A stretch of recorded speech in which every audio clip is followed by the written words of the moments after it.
Now let's do this!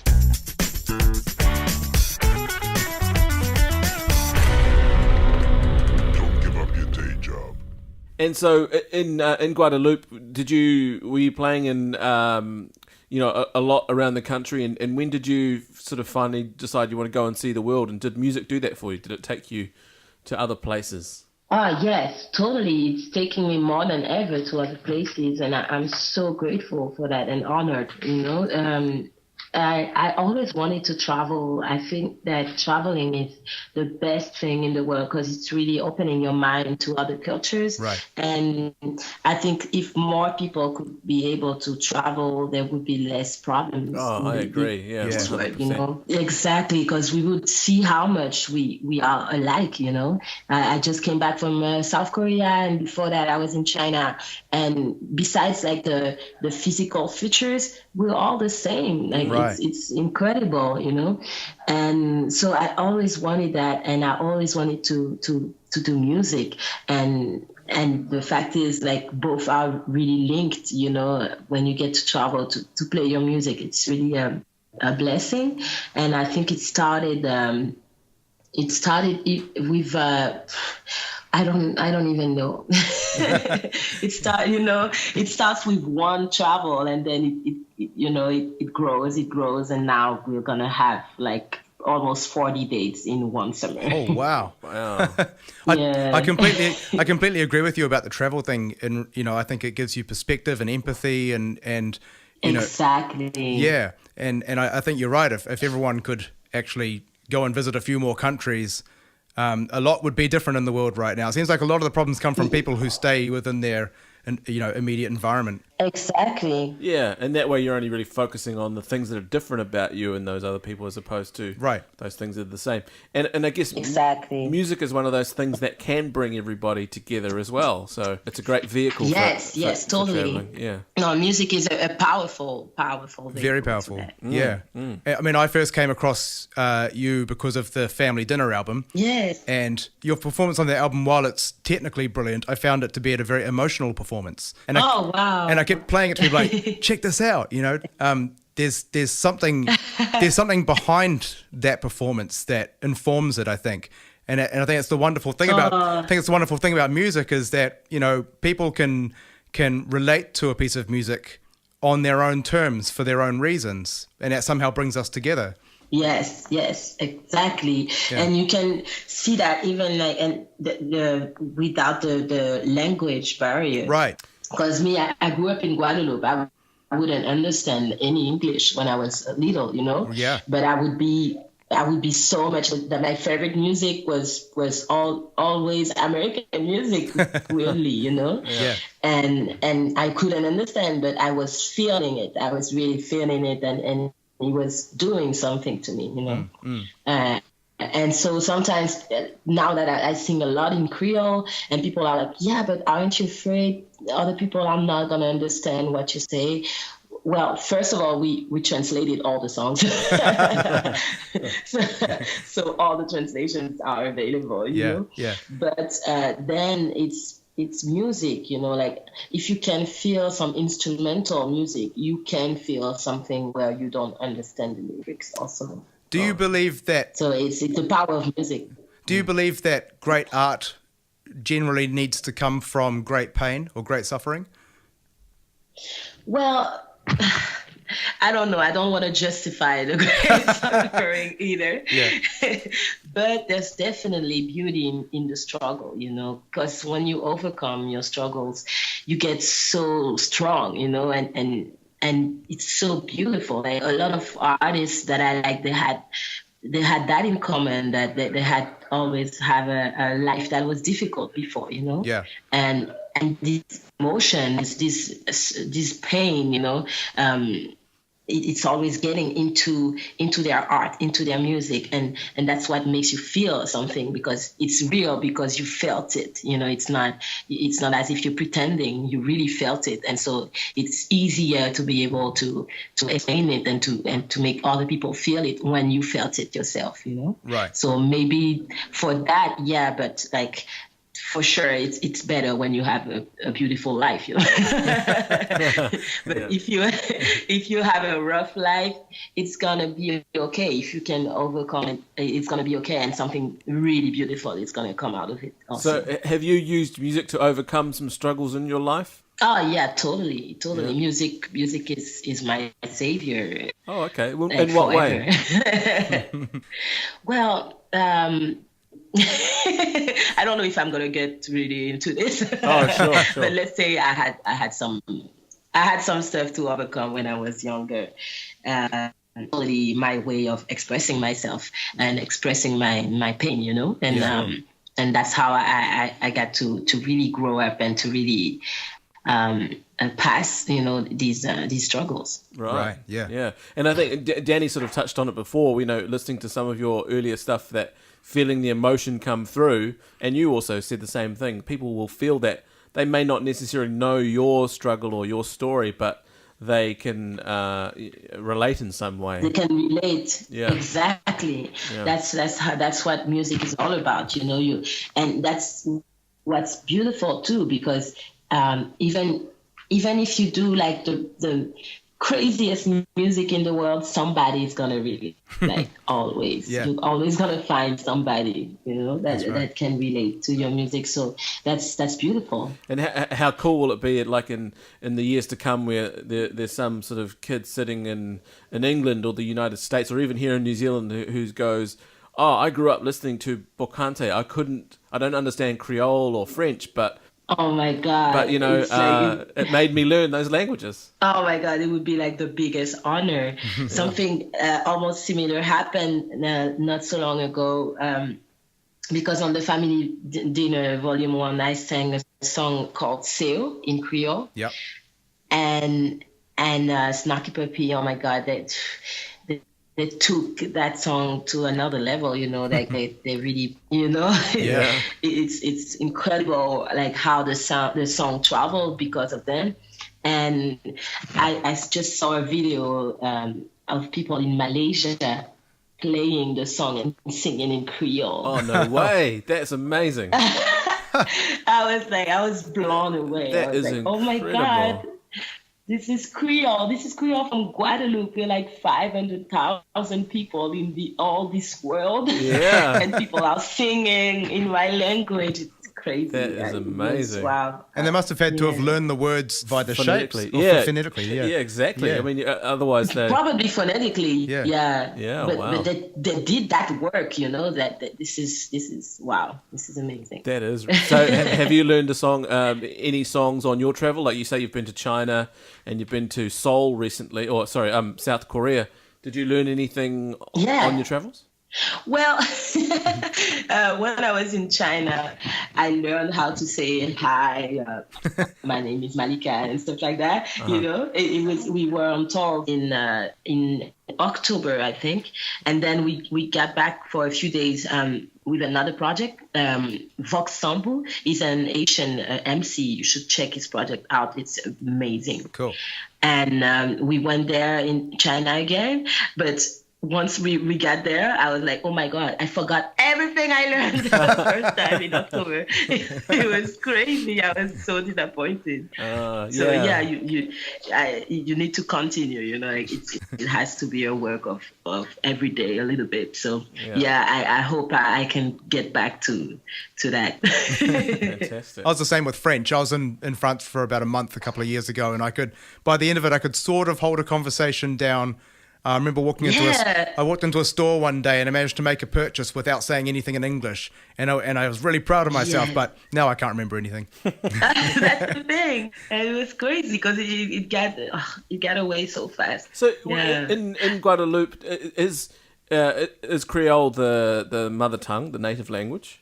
Yeah, it's the native language, but the French is considered the first language over there. Oh, okay, right. I see. But is Creole not? Does it not come? Is it not derived from French? Well, not really. I think it's a mix, you know. Right. Okay. Between African languages and French. Oh, I see. Okay. And is a French? So, it's a mix of that.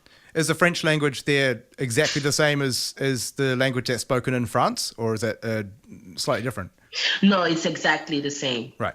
As in France. Yeah.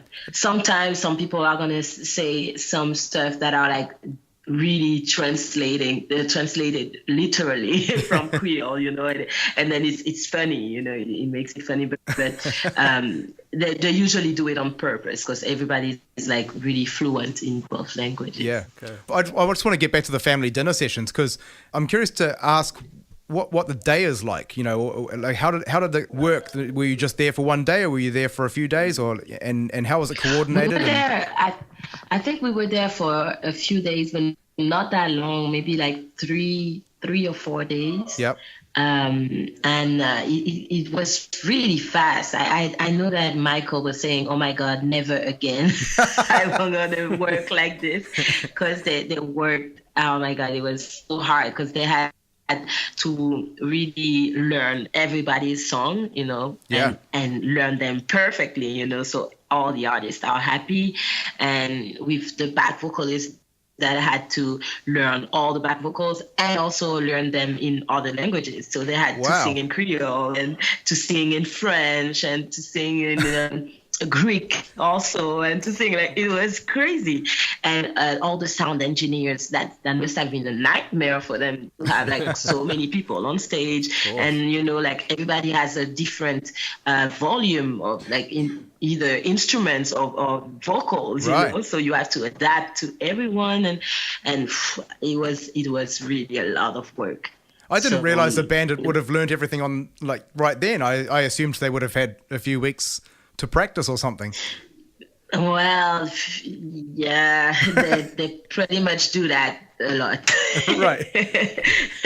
So they pretty much learned everything over there, and it got like, it was so fast and so intense, you know? Yeah. And we had like 1 day of rehearsal, I think, something like that. And then it was the recording days. That's amazing. We also spoke to Bob Reynolds, and he said a similar thing. And it's amazing to a lot of the musicians around the world who are now trying to figure out how Snarky Puppy do what they do, to then find out that a lot of it's very off the cuff, you know. Oh my God, they're usually doing things like it's the most intense way. But more and more they're trying to, you know, to have less of that pressure. But even if we take the Bokante album, I finished the vocals, the lead vocals. I finished them at like, I literally finished, and then I got to take my bag and run to the airport. Right. Oh my God. He was like, I did the last note. They were filming, and then we were like, okay, let's go. And then the car was already waiting, and we got to run to the airport so I wouldn't miss my flight. And so, how many takes? What kind of number of takes were recorded for each track on the family dinner sessions? How many texts? How many like lyrics? How many takes? What's another word for takes? Like, how many times did you do each particular song? How many times? Okay. Yeah. Well, I think everyone got to do their song that got featured on the album twice. Right. So they recorded and filmed it twice. And chose the best version. But me, I only got to do it once because I wanted to have I'm Not the One on the album. Right. But Snarky Puppy, they wanted to have Sail on the album.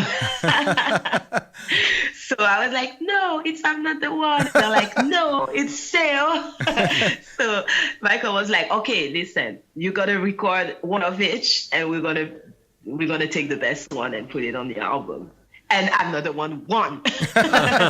Yeah, it's an amazing track. Thank you. Yeah, it's astounding that you only did one take of it. Yeah, we did one take. Yeah. Do you feel pressure in these situations? Oh yeah, totally. Yeah. Totally.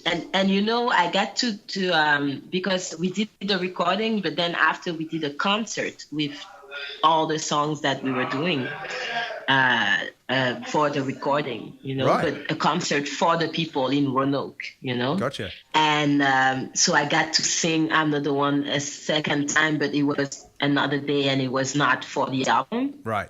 And I preferred that version so much, but it was over. Was the concert in the same venue, or it was a different venue? It was in the same venue, but it was a different setup because it was it was a concert. It was not a recording, so right. It was really a different formation on stage and all these things, you know. And and it wasn't recorded in the same way and filmed or anything like that. It's amazing. Unfortunately. It's amazing. It's such an amazing performance. I just can't believe you just did one take of it. And at the end, you seem to just go, thank you, and take your earplugs out and just walk off the stage. Just like blow the room away and then go have a cup of tea. I was a little bit embarrassed. You know, I'm a little shy, actually. I'm working on it a lot, but I was like, okay, thank you, bye-bye. So if you're shy, how do you deal with like self-promotion and putting yourself out there? Well, obviously it's working for you, whatever you're doing, but... Oh my God, I was really lame for a long time. And then now I'm really getting better at it. Like it's as everything. The more you do it, well, you're gonna improve at some point. Yeah. So that's what's happening. So now I can talk about my projects and without, blushing or anything. I can really try to talk about my stuff and stay focused. And so when you finished studying jazz in Montreal, presumably you stayed there and you did lots of gigs, you performed there, or did you go back home at that point? No, I always stayed in Montreal. I still live in Montreal. Oh, you do? Yes, but I'm presently in Paris because I have a show in Paris tonight. But I'm always I'm still in Montreal, and I still go back to Guadeloupe as often as possible. I'm actually going back very soon to have a show on June 3rd over there. Oh, fantastic! Cool. And it's a big festival called Terre de Blues. It's in Marie-Galante, which is exactly like where I'm from in Guadeloupe. Oh, okay. And they're doing a festival, and it's an homage to my grandfather, who was a really important figure in Guadeloupe and in the world also because of his work as a poet and as ambassador also. Beautiful. From the United Nations, yeah. So I'm really, really proud to be doing that festival. So you obviously had a lot of support from family to pursue music as a career. Is it always something you've always wanted to do as a career? Well, apparently yes. My dad says that I in the womb, I was a musician. I'm like, okay. But me, I really realized it when I was a teenager. But when I was little, I had my I'm going to be a doctor phase. And, I didn't really go through that phase. No? Oh, my God. I did. went through it. I went through that phase too. Really? Yeah. But then they asked me to dissect a frog in school, and I knew it was over. Yeah. How would you sort of?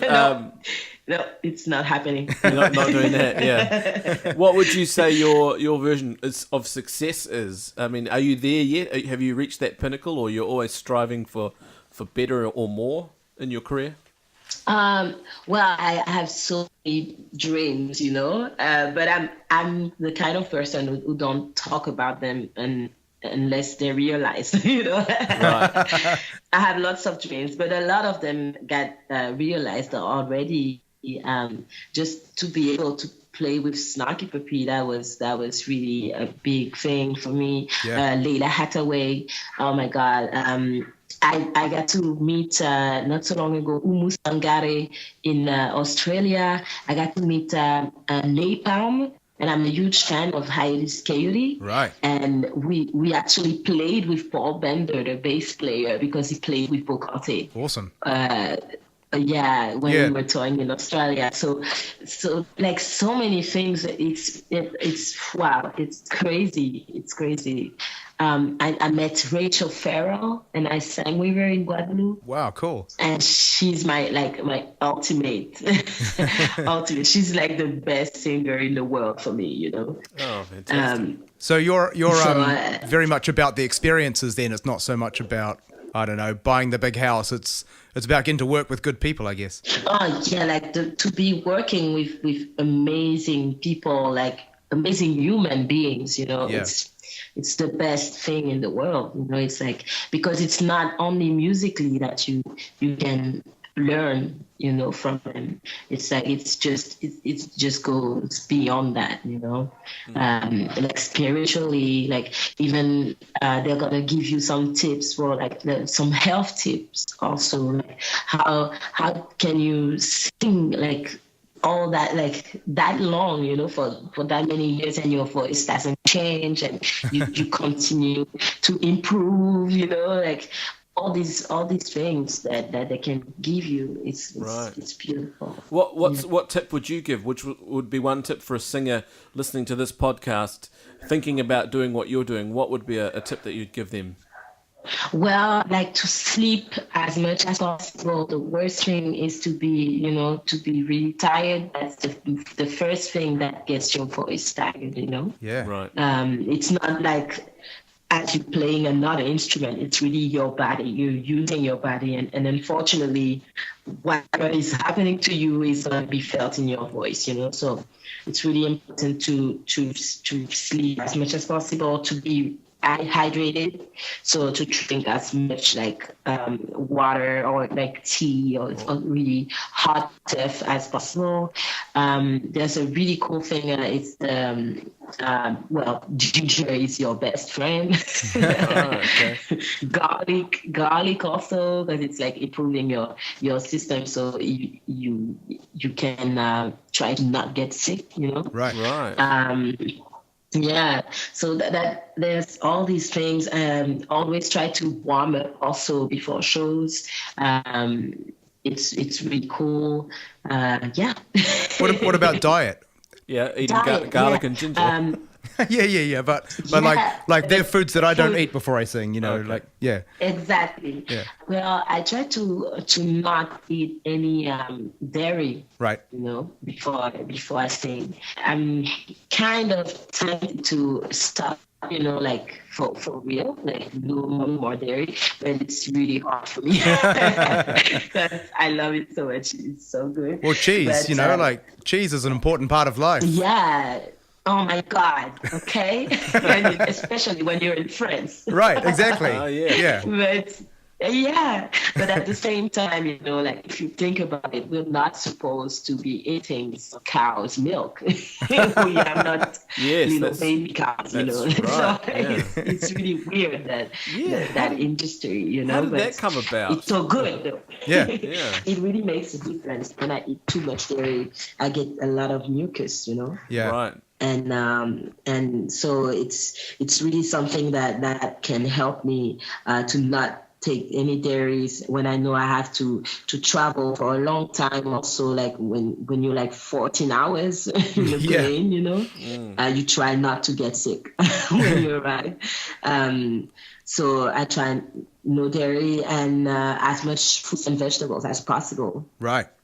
What do you actually eat for dinner before a performance? Because this is something that I struggle with. I sing as well, and especially when you're on the road, it's hard to get access to good food a lot of the time. Yeah. So what do you eat? That's the thing. Well, I'm not yet at the point where I can really choose. Right. So I really eat what I can, you know, what is available. But I'm going to try not to eat dairy, so no pizza and no cheeseburger or stuff like that. Man. I know. It's really hard to be a singer, okay? Yeah, us drummers can sit at the back and just eat a burger while we're playing. That's fine. I have actually played a gig with a drummer who had his dinner on his floor tom. Really? Yeah. Well, in the middle of a gig. He was playing and he was eating dinner off his floor tom. Oh, that's just what a caveman. I know. Crazy. Yeah. For some reason, Thai food works for me before I sing, like Thai curry, like a red curry or something. But that's got milk. Yeah, and like coconut. anything spicy. Yeah. Anything spicy is good too because it's gonna really clear your sinus. Yeah, and so Bobby's right. It's really cool. got milk in it, so it doesn't really make any sense. Coconut milk. But the spicy thing, for some reason, works. Right. Okay. Yeah, the spicy thing works, but not the dairy. Right, yeah. So Malika, you've clearly got the got it sorted out in terms of your craft and your ability. What about the sort of business side of the music industry? There's that reality to it. Do you have people take care of that for you, or are you constantly having to take care of that yourself in this day and age? Well, in terms of Bokante, there's a team around Bokante. Like we are working with Ground Up label. Ground Up. Oh, Ground Up. Yep. Yeah. Which is the label Michael League founded. So we are really spoiled. Like I feel spoiled with Bokante. I feel like it's wow. Yeah. I'm so well taken care of. But with my project, I don't have a team around me yet, and I'm actually looking for a really badass manager. But the thing is, it's hard when you don't know somebody to trust them. Yeah, right. With like the biggest part of your life, which is your music. That's right. So that's why it's taking a little time, But I know I'm confident I'm gonna find the right person for that. And just to explain to some of those people out there who maybe have not succeeded, gone as far in the industry as you have, what sort of things, when you say trust, what is it that people need to be looking out for? Well, somebody that will understand your vision and will really try and do everything to make it happen, and be really in sync with you, so they're not just looking out for themselves, they're looking out for the project, for the music, like it goes everywhere, like because you still want to stay in control of the concept, the musical concept, right? And even for the work ethic, like the ethic behind everything you're doing, it's really important that somebody as like your manager shares it. You cannot have like different ethic; it's not gonna work. So that person has to be like, to have fundamental, how can I say that, principles that are like the same as yours, but a different vision to make it happen. So, the things that you don't think about, they think about it. Right. Yeah. To make it happen. So it's a really complex combination between being different and being the same. Right. Yeah. to have, Yeah, because you want them, if you're going to give them 20% of what your income is, you want them to have their own skill set to be able to maximize your talents and your skills, right? Exactly, and it's not only 20% because they're gonna have like all the contacts and all the stuff, they're gonna be taking care of all the bookings and all the, all the, well, not the bookings. The bookings is like maybe a booking agency, but when I say bookings, like all the plan for the travelings, Yes, like, of course. and the vision, like to get to the radios and all these things, like the plans, like for the marketing and like everything, is going to be linked to you and the manager, and he really has to understand what you want, so it makes it happen without you being like, that's not what I wanted, Right. If he talks to somebody and then you have a huge gig, but it's with like, I don't know, McDonald's, and you like super against McDonald's, but he's like, yeah, but it's gonna bring a lot of money, but you're like, but I don't care, like it has to be like, so yeah. So that's what you meant have about. To be on the same page. Yeah, that's what you meant about principles, right? So if you exactly.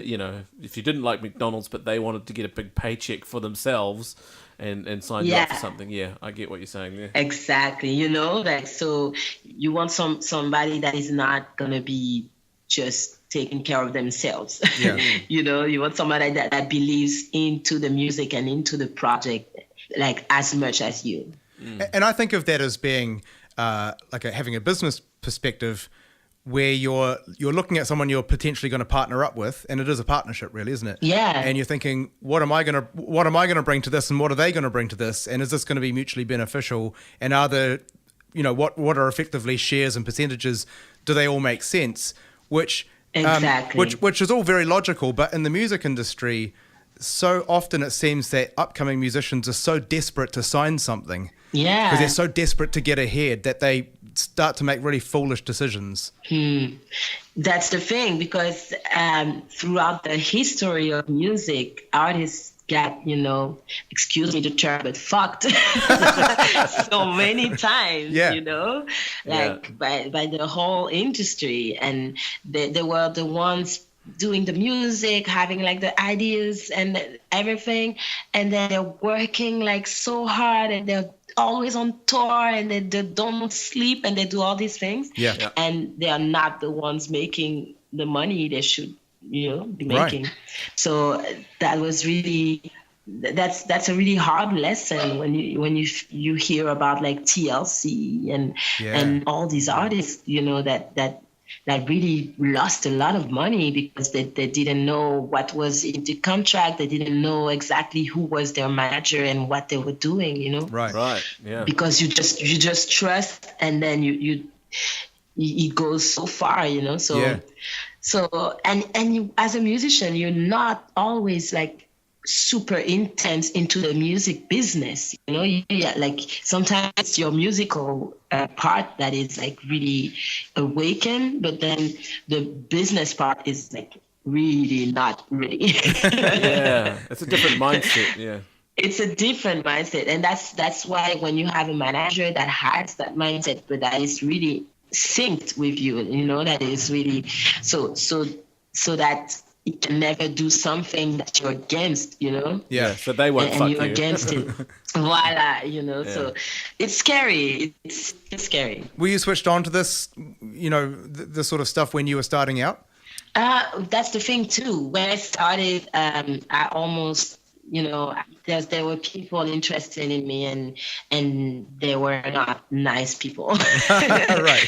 Yeah. And as a young girl, I received some contracts, but actually I had some family or some friends I could show the contract to, right. Or that could translate it and really read it, or I really want to people that work in legal stuff, and they were like, oh my God, this is the worst contract ever. So right. So that were my first experiences with contracts, Yeah, and some of them are amazing, aren't they? I showed a contract to a lawyer once, and his answer was run.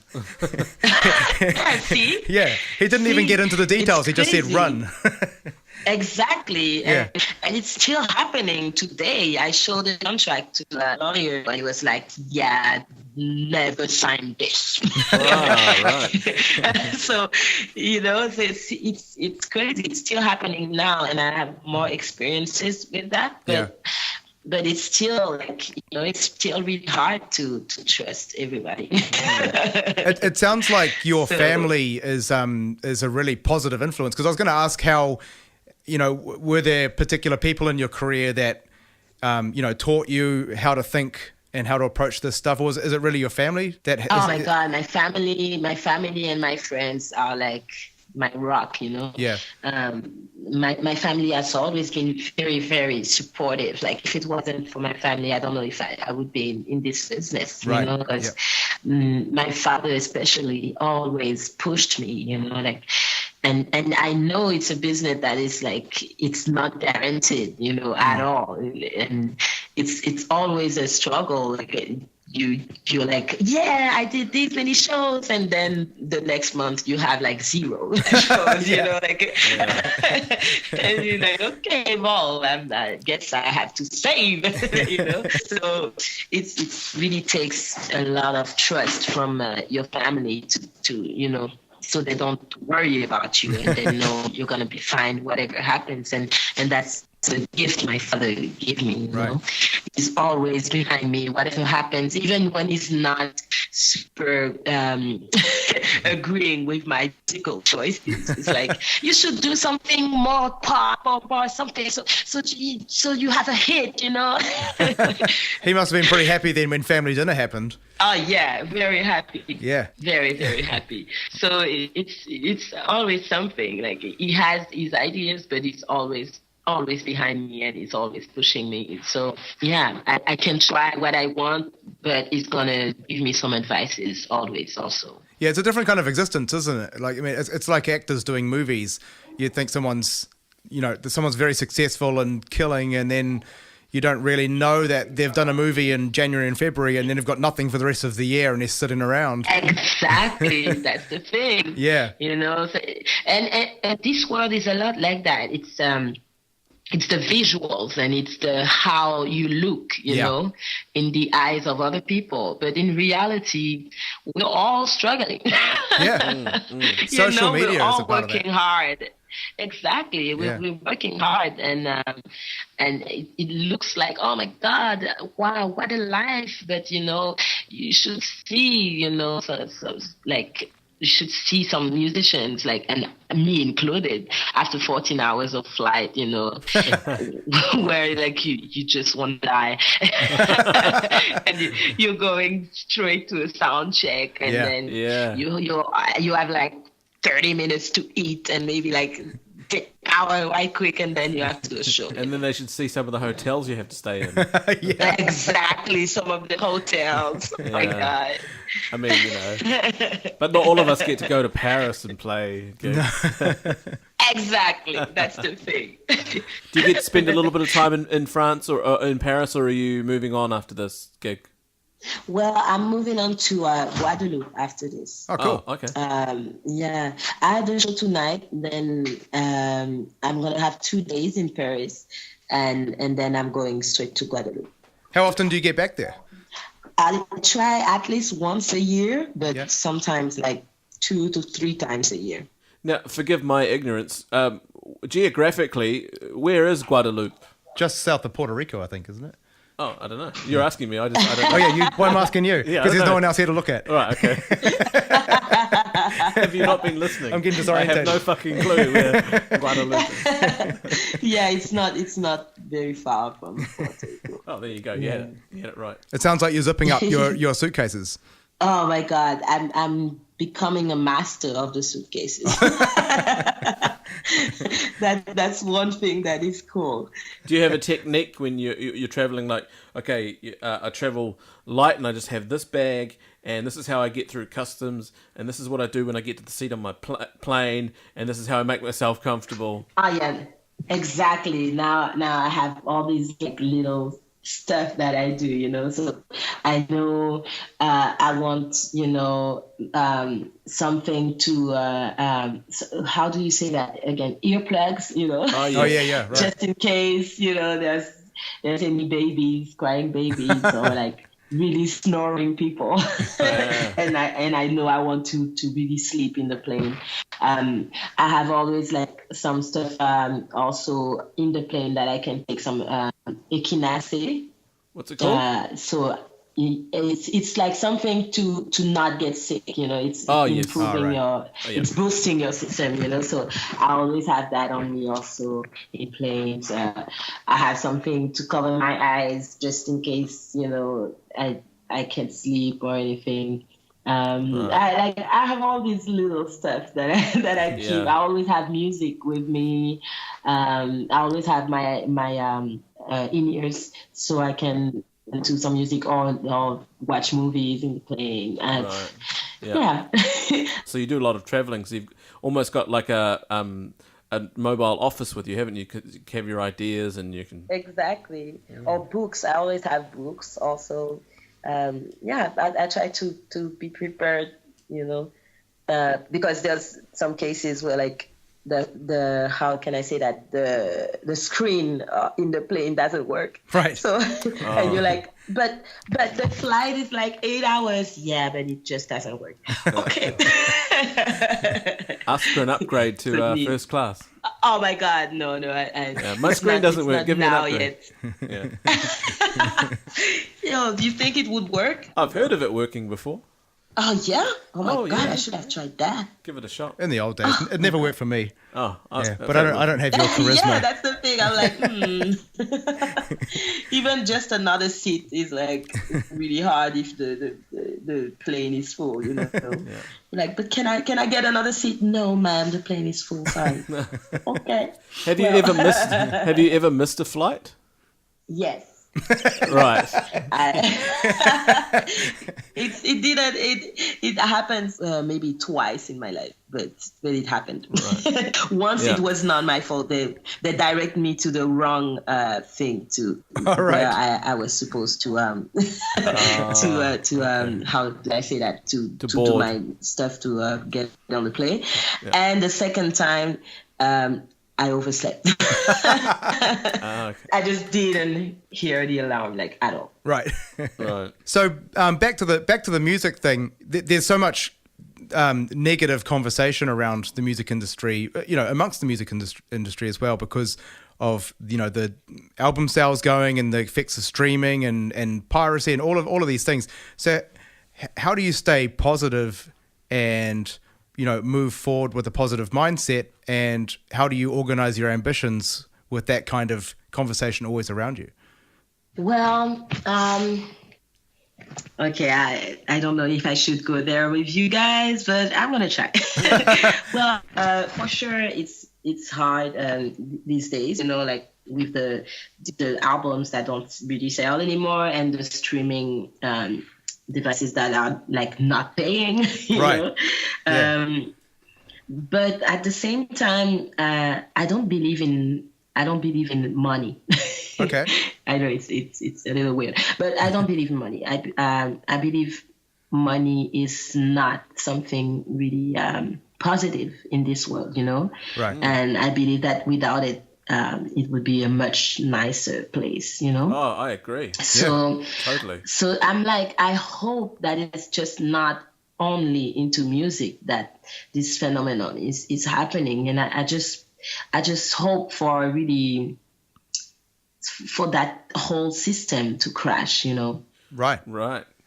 so we can try another one, because this one is actually not working. Like it's not fair for everyone, so if it's not fair for everyone and it's not working for everyone, then it shouldn't be happening.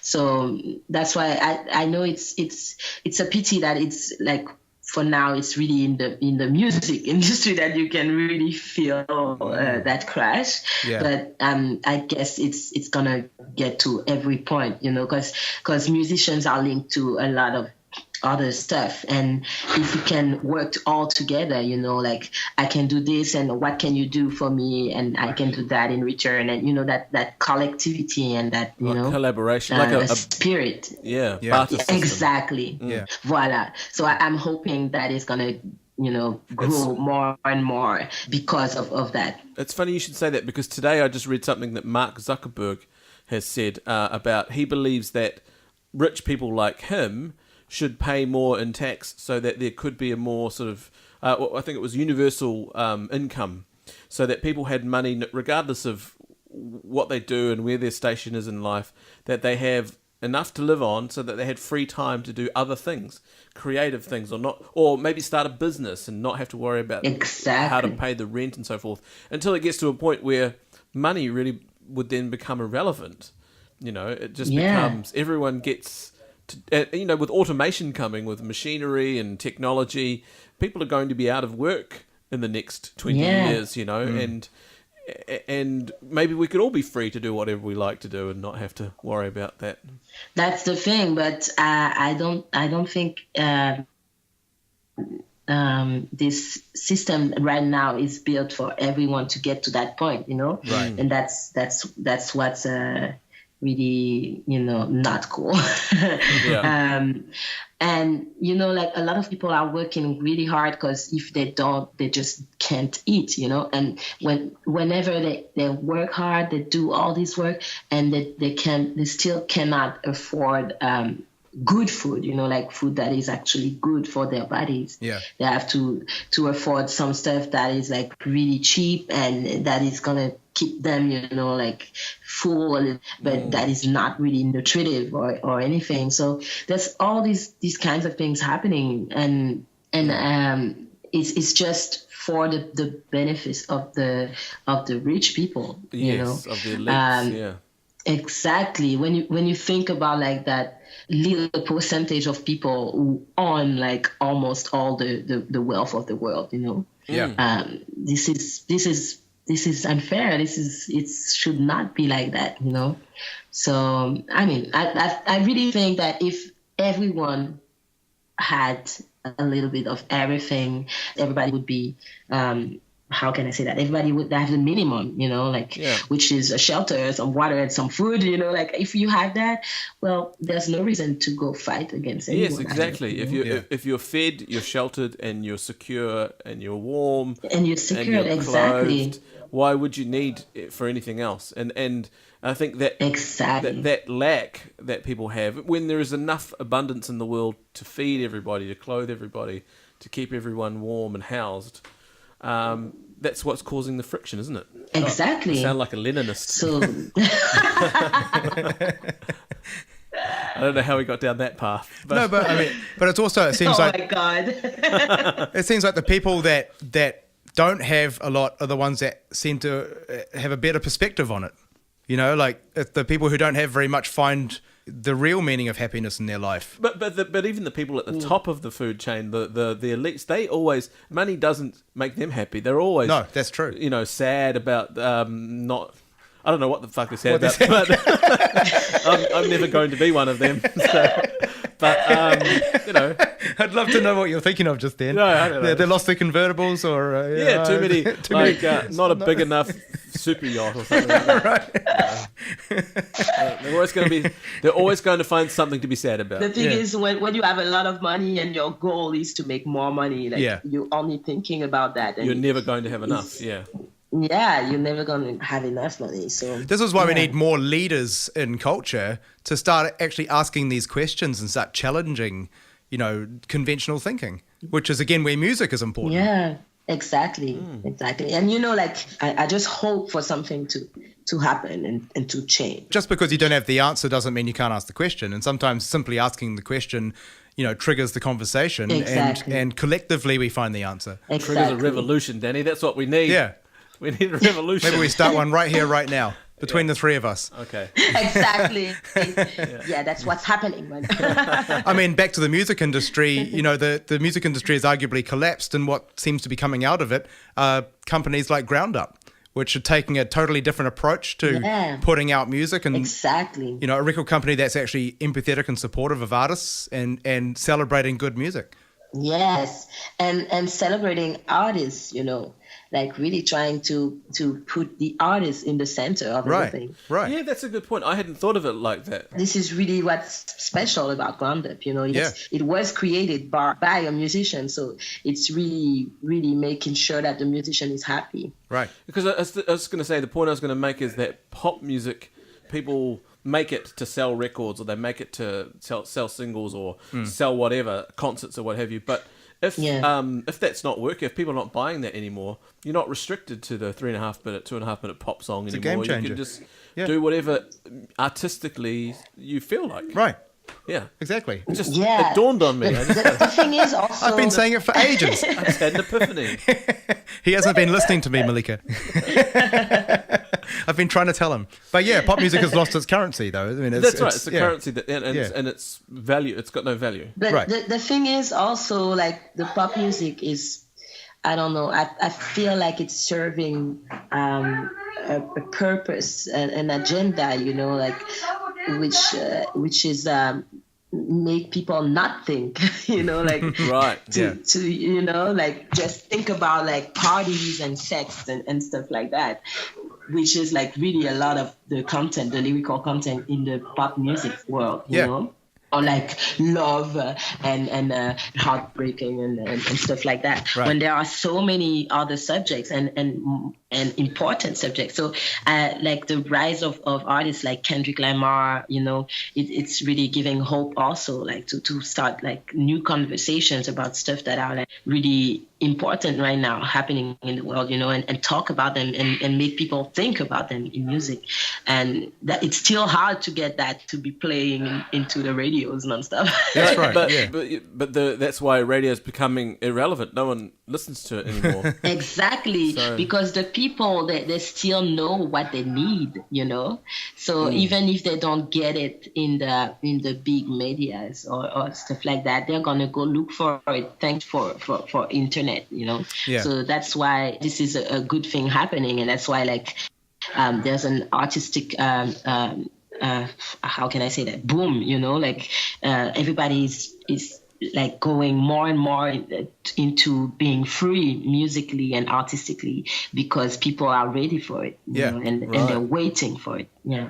And I don't think there's anything wrong, and I don't think you're saying this either, but I don't think there's anything wrong with pop music or silly songs about love or whatever. Exactly. It's more about balance, isn't it? It's more about also just taking the opportunity to actually use music to say more. Yeah. And all the subjects are like good subjects, and as I was saying earlier, like everything is gonna be touching somebody, Right. But it's just a question of balance. You cannot just have like sex and love and heartbreak and violence in songs like every day, that in the TV and in the radios, and not like anything about anything else, Yeah. Well, if it's an art, then it should be an expression, and expression should be a full expression of the whole human experience, which includes the love and it includes the other stuff too. It's like exactly. So it can include everything. Yeah. So people can have access to everything. Right. Just like you have your popcorn movies, but you have your art house movies. Yeah, or the thinking movies. Exactly. Yeah, You've got Indiana Jones. Yeah, which one of our favorite movies. Where would you put him? That movie, I'd rather. Well, I think Indiana Jones is a thinking movie and a popcorn movie. Oh, there you go. Well, nice. Yeah. Sitting on the fence. Sit on the fence there. Okay. Yeah, exactly. Safe answer. Good. Well, it's all happening. It's all happening right now. Yeah. It's all getting better, I hope. Let's hope. We can only hope. Well, it's only going to get better with this kind of thinking, I think, and this kind of, rather than trying to recreate the past, thinking forward and trying to figure out what the future is going to be. Well, it's all in our minds too. I really think we create our world. So if we think about stuff that we want to see, changed, these stuff are going to happen. So it's just a question of collectively thinking about it. Yeah, absolutely. Beautiful. And that's a brilliant way for us to wrap our conversation up. I know you've got to get on and get ready for the show you've got tonight. Yes. Sincere thank you for making the time to talk to us. Much. And thank you. And also, if he is listening, thanks to Michael League for connecting us as well, because this wouldn't have happened without him. Oh my God, Michael League. I cannot stop saying good things about this guy. He's amazing, and I can't believe how amazing he is. Yeah, you're in very good company. Yeah, he's a great dude. I've only met him briefly, but he was a very grounded guy. Grounded and brilliant, brilliant, really smart guy, intelligent and really generous. Yes. Thank you to Michael League. Absolutely. For everything. Yeah. Well, enjoy Paris. I love the city, and enjoy the show tonight. And thanks again for talking to us. Thank you. Thanks a lot. Enjoy the rest of your day. Thank you.